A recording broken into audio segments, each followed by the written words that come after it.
Hello दोस्तों, welcome to PCM study. तो दोस्तों आज हम करने वाले हैं 10x का इंटीग्रेशन, समाकलन करने वाले हैं। बहुत ही आसान तरीके से मैं आपको बताने वाला हूँ, स्टेप बाय स्टेप। तो दोस्तों बेसिकली मैं आपको बता दूं कि 10x का जो समाकलन होता है क्या होता है। देखिए 10x का जो समाकलन होता है वो होता है log sec x। अब इसे मोड में लगाओ या मत लगाओ, कोई दिक्कत नहीं है, ठीक है। और प्लस c, ये दोस्तों 10x का समाकलन होता है। हम इसे प्रूफ करके दिखाएंगे। मैं इसको सॉल्व करके ये लाकर दिखाता हूँ, ठीक है। log sec x। अब देखिए सॉल्यूशन। अब दोस्तों कैसे करना है, देखिए 10x को sin x upon cos x में तोड़ना है।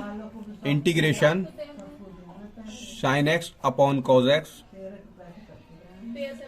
Into dx। ठीक, इतना करने के बाद दोस्तों मान लेंगे cos x को t मान लेंगे, जैसे हम मानते चले आए हैं। माना लेट कर लेना, ठीक है। इंग्लिश में लेट बोलते हैं, हिंदी में माना। माना क्या, cos x बराबर t। अब इसको क्या करेंगे दोस्तों, डिफरेंशिएशन कर देंगे, यानी अवकलन कर देंगे विद रिस्पेक्ट टू x।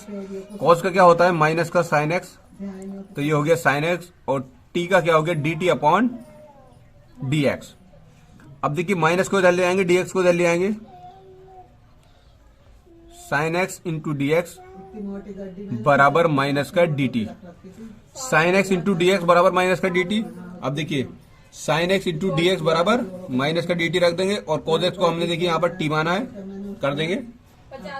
तो ये हो जाएगा 1 अपॉन t और dt।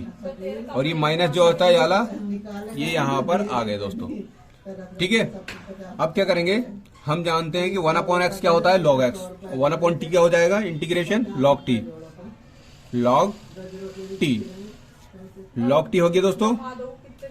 माइनस यहीं रखेंगे और प्लस सी हम इसमें ऐड कर देते हैं।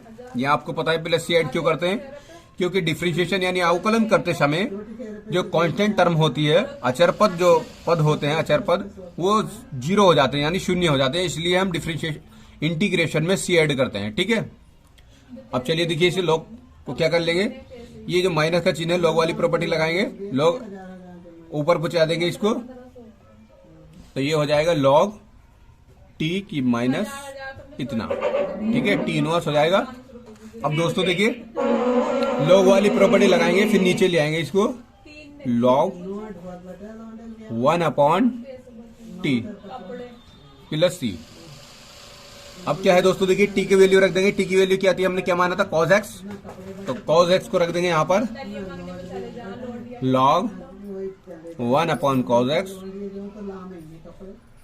Plus c।